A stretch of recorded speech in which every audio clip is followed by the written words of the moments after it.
আপনাদের আগের ব্লগে বলেছিলাম আমরা সম্বলেশ্বরী এক্সপ্রেসে করে কোরাপুট যাচ্ছি।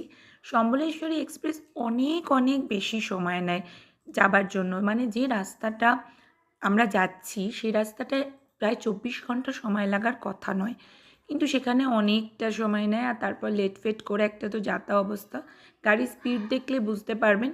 রাস্তাটা খুব সুন্দর, দেখুন চারপাশে কার্পাস তুলোর চাষ হয়ে রয়েছে। দূরে দূরে দেখা যাচ্ছে এখানেই সম্বলপুরে যে কটন শাড়ি তৈরি হয় এই তুলো থেকেই তৈরি হয়। আর কোরাপুটে গেলে আরও একটা জিনিস আপনাদেরকে দেখাবো, যেটা কোরাপুটের স্পেশাল।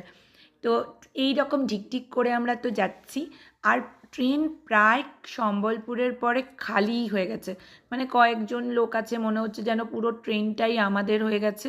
আমরাও সেরকমভাবেই নিজেদের ঘরবাড়ি বানিয়ে ফেলেছি ট্রেনটাকে।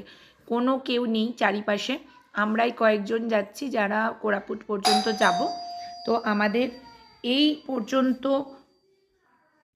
তো এটাতেই মোটামুটি আমাদের সন্ধেবেলা পর্যন্ত চালাতে হবে। খাবার অর্ডার করা হয়েছে, কিন্তু অনেক সময় আইআরসিটিসি এখন খাবার ঠিকঠাক মতো সাপ্লাই দিচ্ছে না।